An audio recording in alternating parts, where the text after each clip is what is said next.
मंडळी 2 महिने उलटून गेले तरी सुद्धा संतोष देशमुखांचा एक मारेकरी, आंधळे नावाचा मारेकरी पोलीस प्रशासनाला सापडत नाही।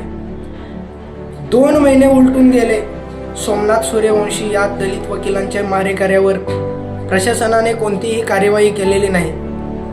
माझा शेतकरी राजा 5-5 दिवस रांगेमध्ये उभा आहे। सोयाबीन खरेदीची तारीख वाढवा म्हणून टाहो पडतोय, तरी सुद्धा बांडगुळ मंत्र्यांना त्यांची दया येईना।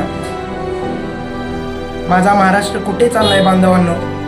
सामान्य माणूस तुम्ही आणि मी व्यवस्थेचे उंबरटे झिंजवून मरतोय, तरी सुद्धा देवेंद्र फडणवीस आणि नरेंद्र मोदी साहेबांच्या व्यवस्थेच्या कातडीवरील साधी मातीही हलत नाही।